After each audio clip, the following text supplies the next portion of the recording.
लागेल आपल्याला मागच्या वर्षीच्या ऍसेटला. त्याच्यानंतर 2018-19 7,000 दिले. जर खाली ऍडजस्टमेंट मध्ये काही नसेल सांगितली ट्युशन फीचं, तर हेच आपल्याला काय करावं लागतील, प्रिव्हियस इयरचा आउटस्टँडिंग म्हणून घ्यावं लागेल. हे सुद्धा जुन्या बॅलन्स शीटला जाईल. बा हे जुन्या बॅलन्स शीटला ऍसेटला जाईल. ही कॅश सुद्धा जुन्या बॅलन्स शीटला ऍसेटला जाईल. ठीक आहे. त्याच्यानंतर हे 2019-20 चे पैसे जे आहेत, 2019-20 म्हणजे करंट इयरच्या इन्कमला जाईल. 70,000 कुठे जातील, करंट इयरच्या इन्कमला. Fine collection income, interest on bank आलंय, interest on bank income, admission fees, admission fee सुद्धा income, donation for prize fund special साठी आलंय म्हणून ते लायबिलिटीला जाईल. Donation for prize fund special आहे लायबिलिटीला. गव्हर्नमेंट ग्रँट काही उल्लेख नसेल तर इन्कमला. ऍडजस्टमेंट बघा, ऍडजस्टमेंट वर डिपेंड आहे कोणतं कुठं जाईल. For the current year 2019-20 tuition fee outstanding सांगितली. ते कुणाचं चालू आहे ते बंद करा.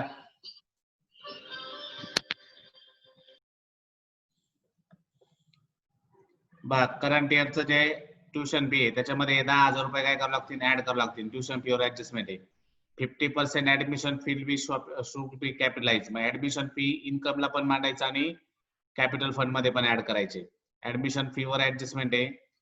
काही पैसे, अर्धे पैसे इन्कमला आणि अर्धे पैसे कॅपिटल फंड मध्ये घ्या. आउटस्टँडिंग सॅलरी तिकडे पलीकडे असेल.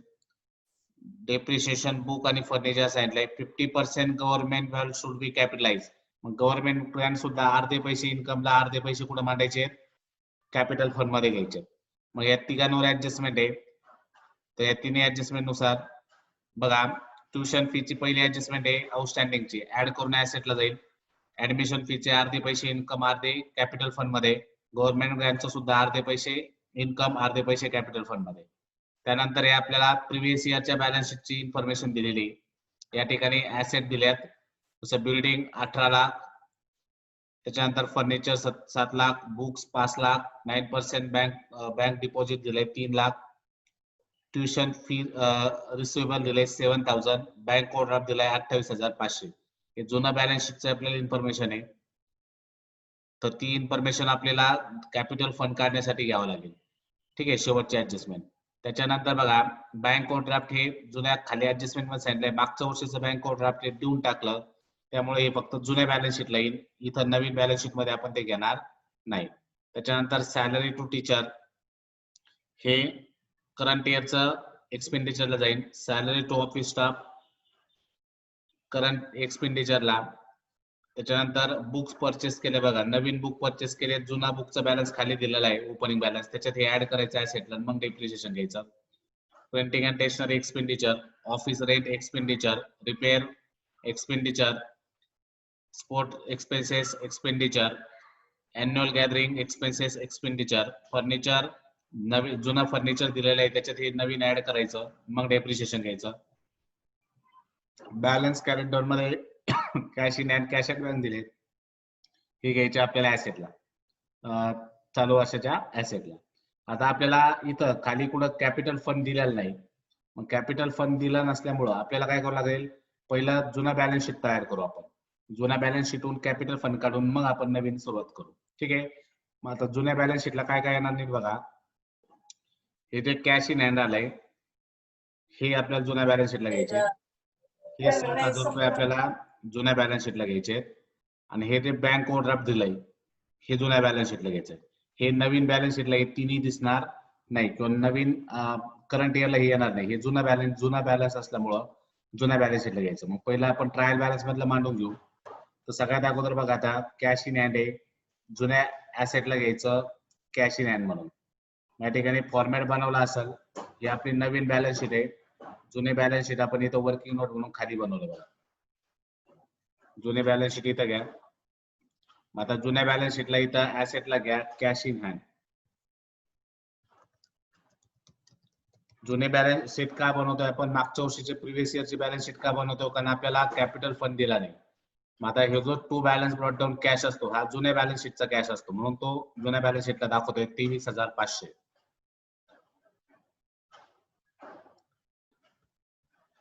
23,500 झाले. आता दुसरी गोष्ट, हा जो जुना बॅलन्स आहे ट्युशन फीचा, हा सुद्धा प्रिव्हियस इयरच्या बॅलन्स शीटला आउटस्टँडिंग ट्युशन फी खाली त्यांनी सांगितलंय. त्याच्यानंतर बँक ओव्हरड्राफ्ट आहे, हा सुद्धा मागच्या वर्षीच्या लायबिलिटीला दिसणार, ते पण आपल्याला खाली ओपनिंग बॅलन्स मध्ये दिलंय. मी आता इथून न घेता मी ओपनिंग बॅलन्स पासून घेतो. बघा, ओपनिंग बॅलन्स आपल्याला खाली दिलेत सगळे. ही जी ऍडजस्टमेंट आहे 6 नंबरची, 6 नंबरच्या ऍडजस्टमेंट मधले जे जे आपल्याला ओपनिंग बॅलन्स दिसत आहेत, हे सगळे आपल्याला कुठे मांडावं लागतील? चालू प्रिव्हियस इयरच्या बॅलन्स शीट मध्ये. आता हे बिल्डिंग दिलाय 18 लाख, मग मागच्या बॅलन्स शीटला घ्या बिल्डिंग 18 लाख.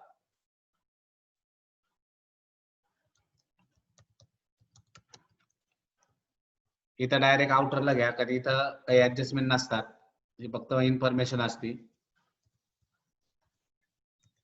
बिल्डिंग 18 लाख.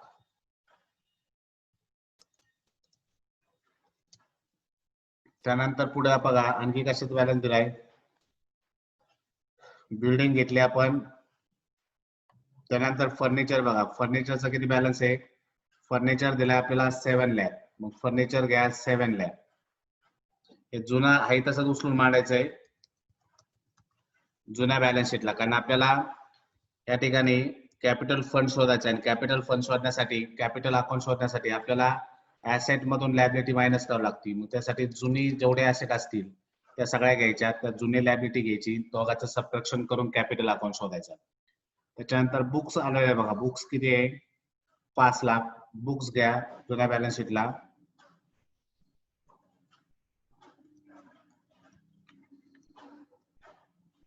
पाच लाख. हे जे ऍसेट आपण इथं घेतोय त्या परत चालू वर्षाच्या ऍसेटला पण ओपनिंग म्हणून आपल्याला घ्यायचे आहेत. पण पहिला आपण काय करतोय, कॅपिटल फंड शोधतोय म्हणून सगळं जुना मांडून घेऊन राहिलो, म्हणजे ज्याच्यामुळे कन्फ्युजन होणार नाही. जेवढ्या जुन्या ऍसेट आहेत, जुन्या लायबिलिटी पहिल्या त्या मांडतोय आपण. त्यानंतर बघा बँक डिपॉझिट. आता बँक डिपॉझिट म्हणजे बँकेतले पैसे 3 लाख रुपये, मग ते पण ऍसेटला.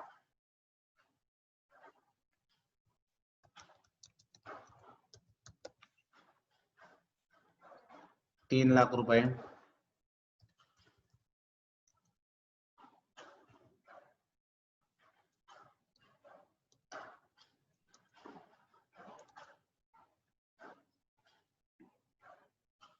बँक डिपॉझिट नंतर आपल्याला आलंय ट्युशन फी रिसिवेबल, म्हणजेच ही आउटस्टँडिंग ट्युशन फी आहे मागच्या वर्षीची, जी वरती आपल्याला बघा प्रिव्हियस इयरची ट्युशन फी रिसिवेबल 7,000 आहे.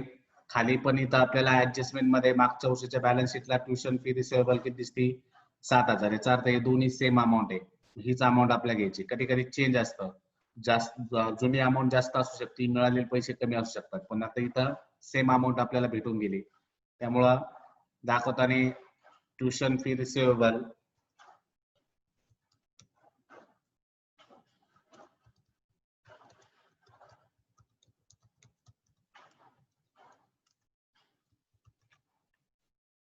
$7,000. ट्युशन फी रिसिवेबल घ्या 7,000. त्यानंतर नेक्स्ट बघा बँक ओव्हरड्राफ्ट आलेला आहे. बँक ओव्हरड्राफ्ट हे जाईल लायबिलिटीला. बँक ओव्हरड्राफ्ट घ्यायचं लायबिलिटीला. ह्याच बँक ओव्हरड्राफ्ट इथं पेमेंटला दिसतोय बघा, पेड केलेला. पेमेंट साईडला जर बघितलं तर हाच ओव्हरड्राफ्ट इथं सुरुवातीला 28,500 दिलेला आपल्याला दिसतंय. ठीक आहे, मग हे बँक ओव्हरड्राफ्ट घ्या 28,500.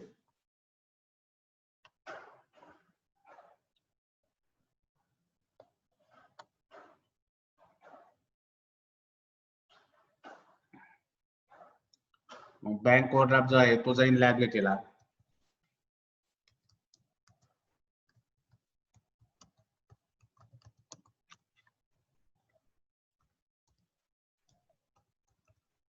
Bank overdraft 28,500.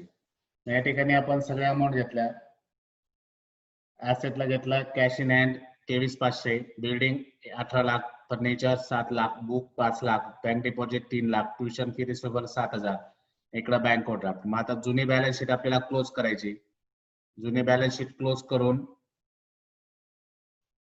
जुने बॅलन्स शीट क्लोज करा. जुने बॅलन्स शीट क्लोज करून कॅपिटल फंड शोधायचा आपल्याला. मग त्यासाठी आपण दोन्ही साईडला घेऊया.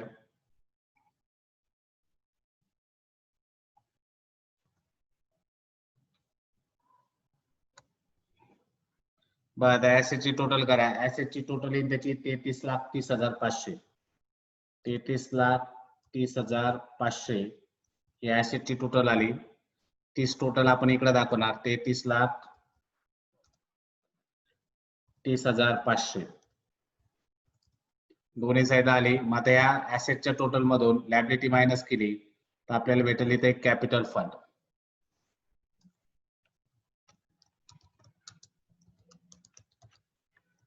कंसात म्हणा बॅलन्सिंग फिगर.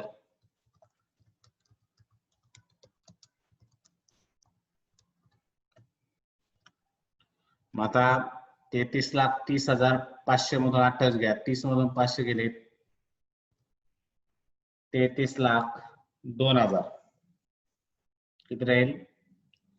33,02,000 अमाऊंट खाली शिल्लक राहील. मग या ठिकाणी आपला कॅपिटल फंड आला 33,02,000. मग आता ही जुनी बॅलन्स शीट आपण बनवून घेतली. जुन्या बॅलन्स शीट मध्ये काय काय घेतलं बघा. इथलचा कॅश अकाउंट घेतला.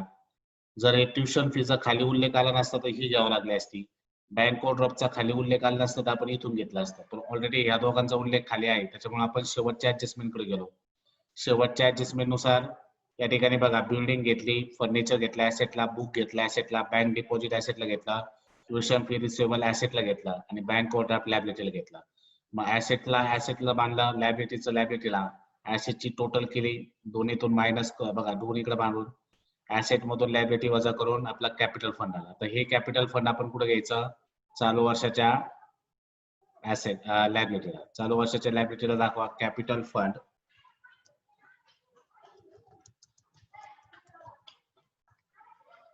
₹33,02,000.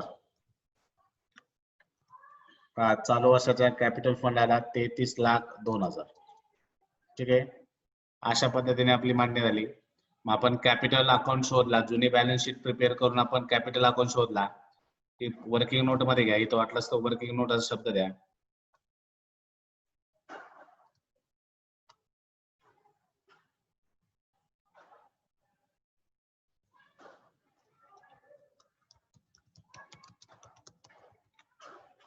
याला मार्क्स नाही तुम्हाला वर्किंग नोट मध्ये पण ते बनावं लागेल. त्याच्याशिवाय तुम्हाला कॅपिटल फंड काढता येणार नाही. मग आता एक कॅपिटल फंड आपला रेडी झाला. कॅपिटल फंड नंतर आपला कॅपिटल अकाउंट घेतला. आता आपल्याला प्रॉब्लेम सॉल्व्ह करायला सुरुवात करायची. प्रॉब्लेम सॉल्व्ह करत असताना बघा ट्युशन फी वर ऍडजस्टमेंट आपण टिक मार्क केली. त्याच्यानंतर ऍडमिशन फी वर टिक मार्क केली. आउटस्टँडिंग सॅलरी ऑफ टीचर त्याच्यावर टिक मार्क करतो मी. त्याच्यानंतर डेप्रिशिएशन बुक फर्निचर इथं आहे. बिल्डिंग घातलाय, फर्निचर आहे, बुक आहे. त्याच्यावर आपल्याला काय करायचं आहे? डेप्रिशिएशन आहे. 50% गव्हर्नमेंट ग्रँड आहे त्याच्यावर पण आपले टिक मार्क आहे. आता सोडवायला सुरुवात करतो आपण रिसीट अँड पेमेंट. आता हे जो जुना बॅलन्स होता कॅशचा 23,500 हा जुन्या बॅलन्स शीटला घेतलाय. चालू वर्षाच्या बॅलन्स शीटला घ्यायचा नाही. त्याच्यानंतर ट्युशन फी मागच्या वर्षीचे 7,000 आपल्याला खाली कळाले पाहिजे 1 नंबरच्या ऍडजस्टमेंट मध्ये. मागच्या वर्षीचे 7,000 आउटस्टँडिंग होते ते यावर्षी मिळून गेले. मग ते पण यावर्षी घ्यायचे नाही. फक्त करंट इयरचे 70,000 जे आहेत हे जे 70,000 या ठिकाणी दिसत आहेत हे 70,000 रुपये आपल्याला काय करावं लागतील? इन्कमला घ्यावं लागतील ट्युशन फी म्हणून इन्कमला जायचं. इन्कमला व्हायचं बाय ट्युशन फी. इन्कमला घ्या बाय ट्युशन फी. किती आहे tuition fee?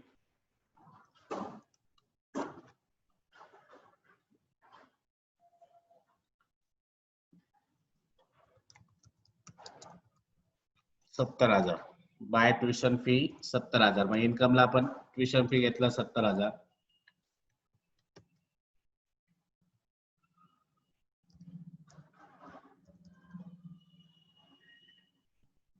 Bye tuition fee 70,000. आता ट्युशन फी नंतर ट्युशन फी वर पहिलीच ऍडजस्टमेंट आलेली. काय ऍडजस्टमेंट आहे? ट्युशन फी वर पहिलीच ऍडजस्टमेंट आपली outstanding tuition fee current year 10,000. मग करंट इयरचा आउटस्टँडिंग असल्यामुळं त्याचे दोन इफेक्ट येतील. एक इन्कमला ऍड करायचा, दुसरा घ्यायचा ऍसेटला. म्हणून करंट इयरचा आउटस्टँडिंग असल्यामुळे इथं म्हणा ऍड आउटस्टँडिंग 10,000 रुपये. ऍड आउटस्टँडिंग 10,000 तेच पुढे जाऊन झाले 80,000. दोन्ही मिळून 10,000 ऍड करून किती आले बाहेर? 80,000 आले. मग आता या ठिकाणी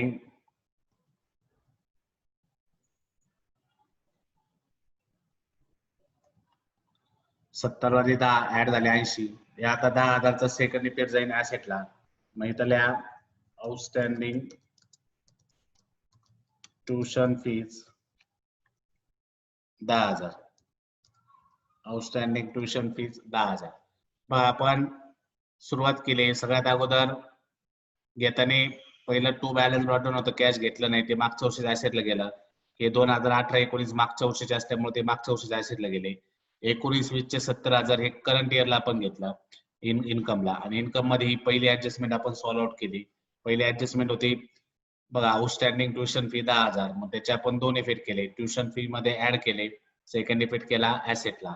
इन्कमचं आउटस्टँडिंग ऍसेटला जातं, एक्सपेंडिचरचं लायबिलिटीला. मग अशा पद्धतीने आपण आउटस्टँडिंगची ऍडजस्टमेंट क्लिअर केली. त्याच्यानंतर हे फाईन कलेक्टेड. मग फाईन कलेक्टेड जाईल इन्कमला बाय फाईन कलेक्टेड.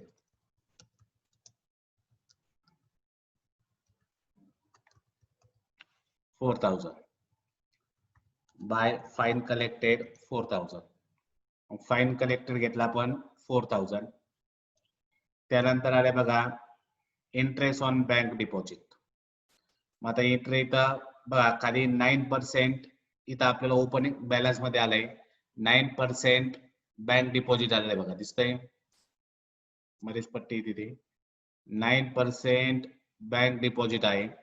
मग 9% बँक डिपॉझिटने 3 लाखावर पहिले 9% काढा बघा, 2 शून्य झाकले, 1% ने 3,000 आलं, 9% ने 9-3-27 27,000. 27,000 रुपये आपल्याला इंटरेस्ट ऑन बँक डिपॉझिट भेटायला पाहिजे. पण इथं अमाऊंट किती दिसू राहिली रे? 25,500. मी जर 3 लाखावर 9% जर 3 लाखावर आपण काढले 9-3-27,000. 27,000 रुपये आपले इंटरेस्ट ऑन बँक डिपॉझिट वर्षभराचं होत आहे. पण इथं अमाऊंट किती दिसते रे? 25,500. म्हणजे चालू वर्षी आपल्याला आउटस्टँडिंग इंटरेस्ट ऑन बँक आहे. मग 27,000तून 25,500 गेले, 1,500 रुपये आपल्याला अजून आउटस्टँडिंग काय येणार आहे? इंटरेस्ट येणार आहे. ठीक आहे. इंटरेस्ट ऑन बँक डिपॉझिट किती राहिलं? 1,500. मग आता ते कशी सोडायची नीट बघा. हे इंटरेस्ट ऑन बँक डिपॉझिट जे ते इन्कमला जाईल आणि हे जे ओपनिंग बॅलन्स दिलेला आहे 9% बँक डिपॉझिट हा आपल्याला जुन्या आपण ऍसेटला मांडलाय. आता हे जेवढे ओपनिंग इथं दिसत आहे हे चालू वर्षाच्या ऍसेटला पण दिसतात. मग हे 9% बँक डिपॉझिट ऍसेटला घ्या 3 लाख रुपये आणि हे इंटरेस्ट ऑन बँक डिपॉझिट 22,500 हे इन्कमला घ्या. मग आता पहिलं मांडा इंटरेस्ट ऑन बँक डिपॉझिट. मग इथं बघा बाय ऑन बँक डिपॉझिट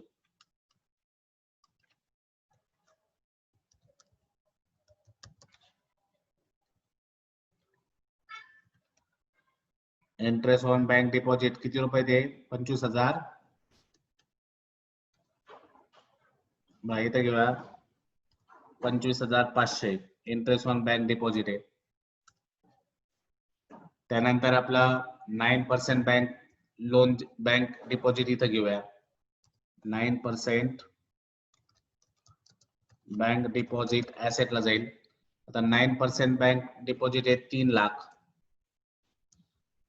आता 3 लाखावर जर मी समजा या ठिकाणी बघा 3 लाखावर जर आपण 9% काढलं बघा 1% ने किती रे? 3,000. 3,000 गुणिले 9 करा, 9-3 किती होणार? 27,000. मग जर आपण 1% 3,000 येत आहे 9% 27,000. मग 27,000 बँक डिपॉझिटवर आपल्याला इंटरेस्ट मिळायला पाहिजे होतं. तर आपल्या हातात सध्या आलाय इंटरेस्ट ऑन बँक डिपॉझिट 25,500. म्हणजे अजून बँकेकडून आपल्याला 1,500 रुपये 27,000 मधून 25,500 गेले, 1,500 रुपये आपल्याला काय इंटरेस्ट ऑन बँक डिपॉझिट येणं बाकी. मग त्याला आपण जे पैसे बाकी त्याला आपण आउटस्टँडिंग म्हणतो. 9% वर्षभराचं व्याज होतं 27,000. इथं आपल्याला इन्कमला दिसतंय रिसिप्टला 25,500 मिळालेले. मग याचा अर्थ अजून 1,500 रुपये बँकेकडून येणे. मग त्याचे दोन इफेक्ट काय करायचे? तर पहिला इफेक्ट करा इन्कम मध्ये ऍड करा आउटस्टँडिंग. ऍड इन्कम करा आउटस्टँडिंग किती रुपये? 1,500 रुपये. मग 1,500 रुपये या ठिकाणी काय करायचे? ऍड करायचे. बाहेर दोन्ही मिळून 27,000 येतील. मग या ठिकाणी आपल्याला इंटरेस्टचा इन्कम कळाला की आमचा वर्षभराचा इन्कम 27,000 आहे. त्यातले 25,500 आम्हाला मिळालेत, अजून 1,500 रुपये भेटणं बाकी. आणि ह्या 1,500चा सेकंड इफेक्ट इथं 9% बँक डिपॉझिट मध्ये ऍड करायचं. Add outstanding interest 1500. मग असं बाहेर येतील 3,01,500 रुपये. बाहेर आउटरला आले 3,01,500 रुपये.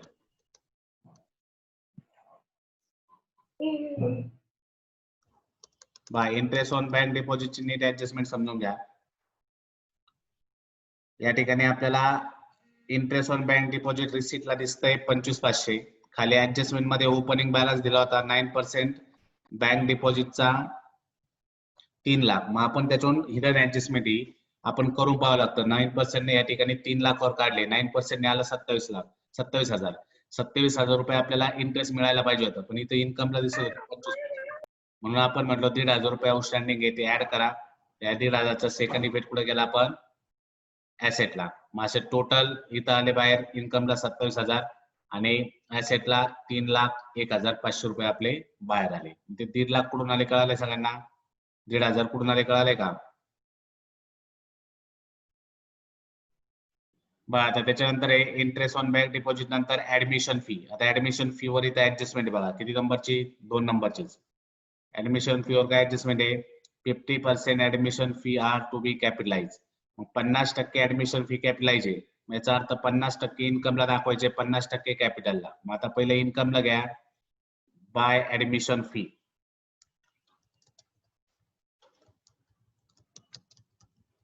$12,000. किती ऍडमिशन फी? 12,000. त्यातले 50% आता लेस करायचे, म्हणून इथं ना लेस 50% कॅपिटलाइज. मग 50% 12,000च्या 50% किती येणार? 6,000. मग 12तून 6 गेले पुढं 50% म्हणजे 6,000 शिल्लक राहतील. अशा पद्धतीने ऍडमिशन फी पैसे अर्धे पैसे आपण कुठे ठेवले? इन्कमला.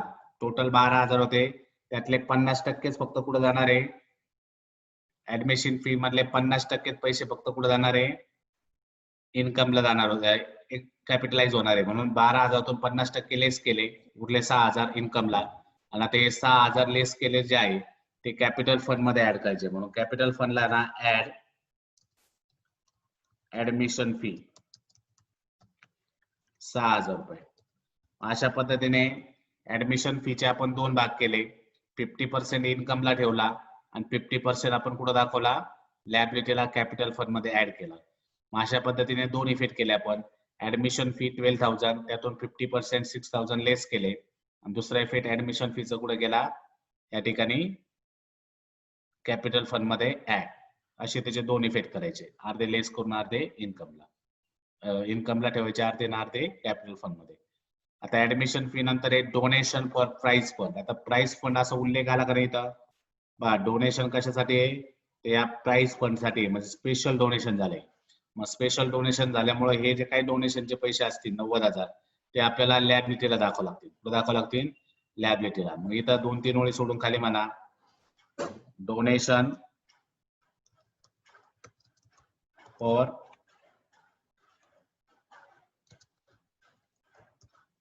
Price fund. डोनेशन फॉर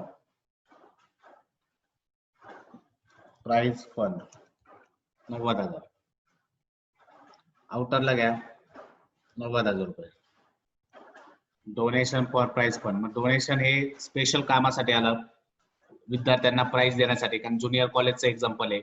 मुलांना स्पोर्ट मध्ये असेल किंवा जे मुलं याच्यामध्ये गुणवत्ता यादीत येतील, ठीक आहे, मेरिट मध्ये येतील, त्यांना काही प्राइज देण्यासाठी ते पैसे असतील लोकांनी दिलेले. ते स्पेशल कामासाठी असल्यामुळे आपण ते लायबिलिटीला दाखवलं. ठीक आहे. त्याच्यानंतर गव्हर्नमेंट ग्रँड आहे. गव्हर्नमेंट ग्रँड वर बघा इथं 5 नंबरची ऍडजस्टमेंट आलेली आहे. 5 नंबरची ऍडजस्टमेंट साठी गव्हर्नमेंट ग्रँड 50% कॅपिटलाइज. सेम जसं ऍडमिशनचं केलं तसंच गव्हर्नमेंट ग्रँडचं करा. गव्हर्नमेंट ग्रँड पहिले इन्कमला घ्या, येईल बाय गव्हर्नमेंट ग्रँड. किती आहे गव्हर्नमेंट ग्रँडचे पैसे? टोटल आहे 1,73,000.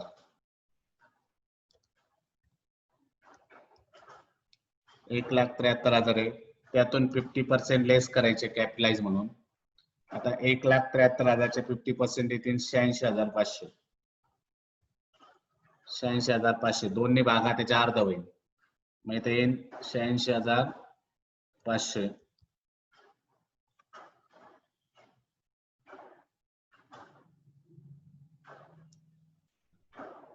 बघा, मग अर्धे पैसे आपल्याला गव्हर्नमेंट ग्रँटचे इन्कमला ठेवायचे आहेत, अर्धे पैसे कॅपिटलाइज म्हणून इथं अर्धे लेस केले. आता हे जे अर्धे लेस केलेले अमाऊंट आहे ते कॅपिटल फंड मध्ये ऍड करा. Add government grant 86,500. जसं आपल्याला प्रश्नामध्ये दिलंय त्यानुसारच आपण मांडणी करतो. बघा, त्याने जर काहीच नसतं सांगितलं तर गव्हर्नमेंट पूर्ण इन्कमला घेतली असती. त्यांनी सांगितलं असतं पूर्ण कॅपिटलाइज तर कॅपिटल फंड मध्ये ऍड केलं असतं किंवा लॅबिलिटी दाखवलं असतं.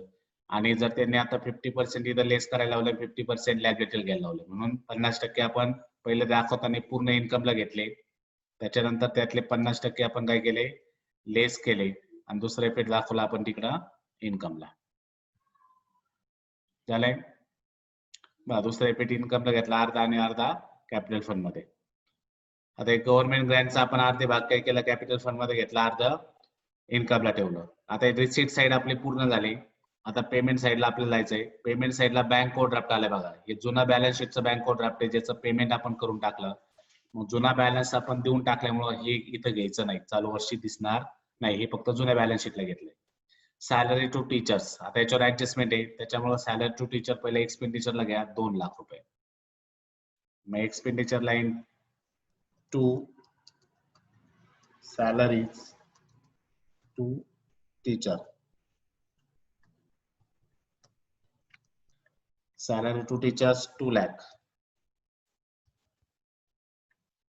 किती अमाऊंट आहे, 2 लाख. मग या ठिकाणी 2 लाख रुपये सॅलरी टू टीचर आपण घेतले.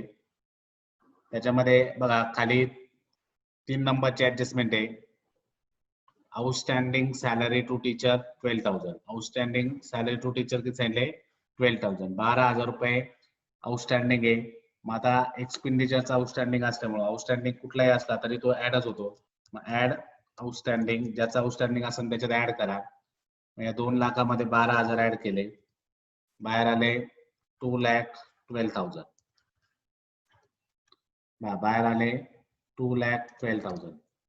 मग आता हे जे 12,000 ऍड केलेत त्याचा पहिला इफेक्ट बघा, एक्सपेंडिचरचा आउटस्टँडिंग असल्यामुळे एक्सपेंडिचरला सॅलरी टू टीचर मध्ये ऍड केलं. त्याचा सेकंड इफेक्ट करायचा आता लॅबिलिटीला. लॅबिलिटीला म्हणा outstanding salaries to teachers 12,000. Outstanding salary to teachers, आउटस्टँडिंगची ऍडजस्टमेंट होती. मग आउटस्टँडिंगचे 2 इफेक्ट केले आपण. पहिला इफेक्ट सॅलरी टू टीचर मध्ये ऍड केला एक्सपेंडिचरला, आणि सेकंड इफेक्ट गेला या ठिकाणी बघा लॅबिलिटीला. मग इन्कमचा आउटस्टँडिंग असल्या, एक्सपेंडिचरचा आउटस्टँडिंग असल्यामुळे लॅबिलिटीला घेतलं. इन्कमचा आउटस्टँडिंग होतं तर आपण ऍसेटला घेतलंय.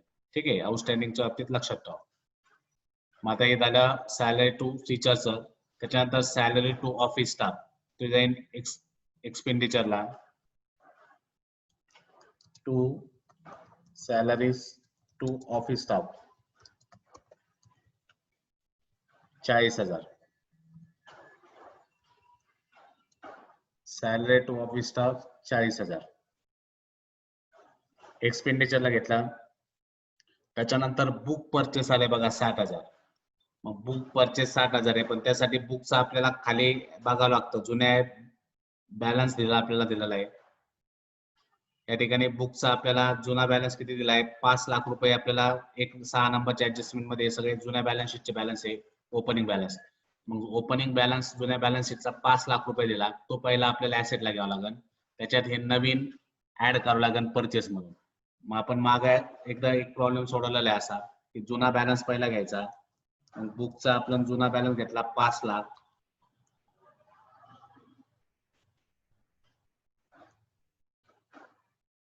ठीक आहे, बुकचा जुना बॅलन्स आला 5 लाख.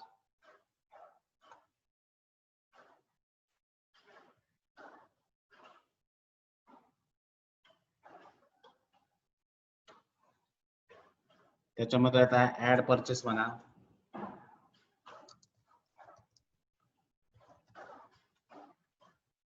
नवीन किती परचेस केले बघा पेमेंटला यावर्षी बुकची अमाऊंट आली 60,000. किती आली त्याची?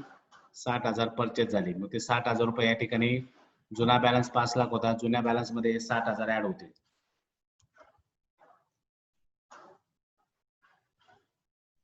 जुना बॅलन्स होता 5 लाख, 5 लाखामध्ये 60,000 ऍड करा, टोटल खाली बॅलन्स येईल 5,60,000. नेहमी ओपनिंग बॅलन्स घ्यायचा. ओपनिंग बॅलन्स मधून नेहमी ओपनिंग बॅलन्स घ्या. ओपनिंग बॅलन्स मध्ये हे नवीन परचेस जे असेल पेमेंट साईडचं ते ऍड करायचं परचेस म्हणून. या ठिकाणी बुकचा बॅलन्स आता झाला आपला 5,60,000. बुकचा बॅलन्स किती झाला? 5,60,000. नवीन परचेस त्या ठिकाणी आपण ऍड केला. आता बुकवर खाली ऍडजस्टमेंट आहे का डेप्रिशिएशनची बघा. त्या ठिकाणी 4 नंबरची ऍडजस्टमेंट आली बघा डेप्रिशिएशनची. Depreciation book 10%. डेप्रिशिएशन बुक किती? 10%. या ठिकाणी आपल्याला 10% डेप्रिशिएशन घ्यायचं बुकवर. मग आता 2 मिनिटं बघा. बुकचे आपल्याला 2 अमाऊंट आहे. जुनी अमाऊंट 5 लाखाची, नवीन अमाऊंट 60,000ची. आता जुनी अमाऊंट बघितली 5 लाखाची, तर 5 लाखावर 10% येतील 5,000. 5 लाखावर 10% किती येईल? 50,000. 10% आपण डेप्रिशिएशन काढलं. 5 लाखावर 10% आलं 50,000. पण हे जे 60,000 आहे, तर 60,000 हे कधी आलेत बघा पेमेंटला. पेमेंटला इथं आपल्याला तारीख दिली. 60,000 आलेत 1/7/2019 ला. म्हणजे जुलै महिन्यामध्ये आलेले. कधी आले? जुलै महिन्यात. मग जर जुलै महिन्यात येते आलं असेल तर 60,000 वर आपल्याला 9 महिन्याचं डेप्रिशिएशन द्यावं लागेल. किती महिन्याचं? 9 महिन्याचं. मग पहिलं 3 महिन्याचं डेप्रिशिएशन काढा. 12 मधून 3 महिन्याचं वजा केलं का 9 महिने शिल्लक राहील. मग आता मी कसं काढतोय नीट बघा. पूर्ण 10% पूर्ण वर्षाचं येईल 6,000. 10% पूर्ण वर्षाचं 6,000 आलं. 6 महिन्याचं 3,000 येईल आणि 3 महिन्याचं 1,500 येईल. 6,000तून 1,500 गेले, राहिले 4,500. मग आता 50,000 प्लस ते 4,500 असं 54,000 डेप्रिशिएशन म्हणून लेस करायचे. लेस डेप्रिसिएशन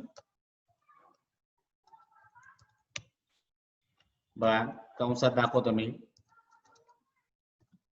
5 लाखावर 10% आला 50,000 प्लस 60,000वर 9 महिन्याचं आलं 4,500. किती आलं? 4,500. असं दोन्ही मिळून आउटरला घेतले आपण 54,500. या ठिकाणी बुक्स वर डेप्रिशिएशन आला 54,500. 5,60,000 मधून 54,500 गेले. मग इथं राहिले 5,05,500 रुपये बाहेर. 5,05,500 रुपये बाहेर राहतील. बघा 5,60,000 टोटल आपली बुकची व्हॅल्यू होती. त्यातून 54,500 वजा केले, बाहेर राहिले 5,05,500 रुपये अमाऊंट. ठीक आहे. मग हे झाला बुकचं डेप्रिशिएशन. बघा बुकचा पहिला आपण ओपनिंग बॅलन्स घेतला, शेवटच्या ऍडजस्टमेंट म्हणून 5 लाख. पेमेंट साईडचं जे होतं ते परचेस म्हणून ऍड केलं. टोटल बुक झाले 5,60,000चे. मग आपल्याला या ठिकाणी आपल्याला डेप्रिशिएशनची ऍडजस्टमेंट